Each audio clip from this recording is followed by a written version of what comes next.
Good morning and welcome, my students.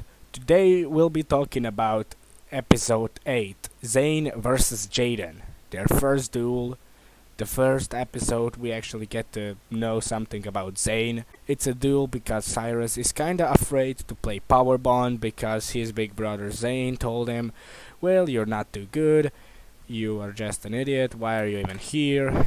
And they have a duel they have to win, so Jaden goes to fight Zane to help Cyrus with his little problem. And now that you know the background, let's begin with the duel, episode 8, for the sake of Cyrus. So the duel begins and Jaden goes first. He summons elemental hero Avian in attack mode and sets a face down and ends his turn. Now this move is kinda a thing where it's been debated a lot, because why would he put one of his weakest monsters in attack position against the number one student at the academy? Well, because the face down card was never revealed, I can only assume that it was Mirror Gate, a trap that switches places of an elemental hero and monster attacking it. So Jaden probably wanted for Zane to take some damage, and he probably knew that he was gonna summon something big and strong on his very first turn. So that's my guess for the face down card. It's Zane's turn. He special summons Cyber Dragon in attack mode, activates Mystical Space Typhoon to destroy the face down card, which I think is Mirror Gate, but it doesn't have to be a Mirror Gate. Then he goes to attack, Avian is destroyed, and Jaden takes 1100 points of damage. Then, it's his main phase 2, he activates Different Dimension Capsule. Capsule effects allows him to select one card from his deck, banish it face down, and then take it to his hand 2 turns after. He chooses Power Bond. And then, it's Jaden's turn. He uses Polymerization to summon elemental hero Thunder Giant. Uses his special ability to destroy one monster with less attack points than Thunder Giant.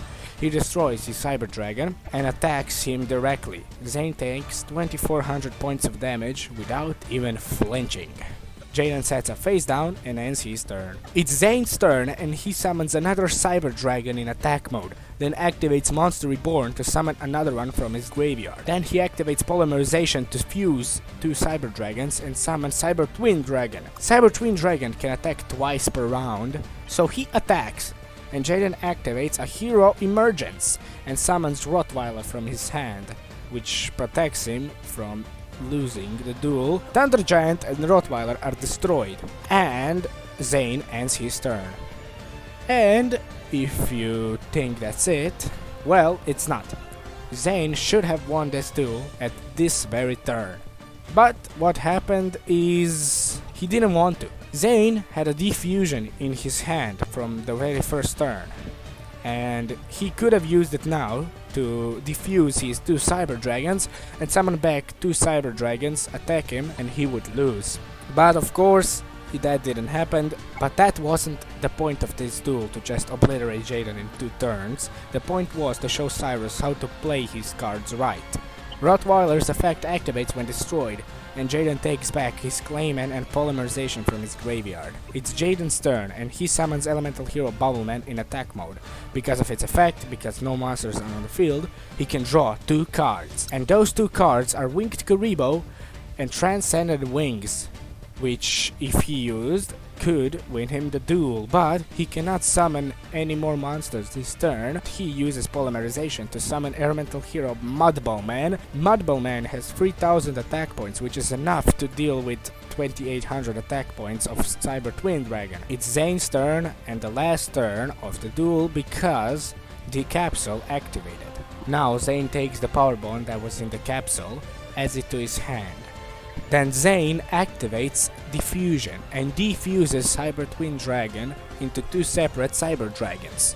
Then he activates Power Bond. With another Cyber Dragon in his hand, he can make the Cyber End Dragon. And now, because of Power Bond's effect, Cyber End Dragon gains 4000 attack points. And because of Cyber End Dragon's effect, it deals piercing damage, which means Jaden will lose this duel.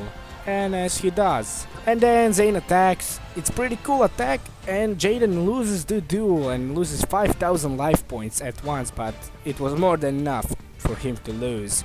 It was a great introduction episode for Zane, for sure, I have to say that. I think everybody kinda knew what was gonna happen because it would just be too ridiculous for Jaden to win every single duel. I mean, Zane actually has a good deck compared to everybody else at this Duel Academy. That kinda helped Cyrus to get over his fear of playing Power Bond, but it still doesn't help him too much, but somehow he still has problems with that card in the next duel and even in Season 2, but we'll get to that later. So as I mentioned before, Zane could have won even before, but that wasn't the point of the duel. The point was to show Cyrus between knowing how to play the card and knowing how to use one. Thank you all for watching this video. If you enjoyed, please leave a like and comment something about episode 10 and 11 Paradox Brothers Duel. Of course, join my Discord server for some exclusive content, wink wink, and yeah, that's all. I'll see you in the next video. Bye.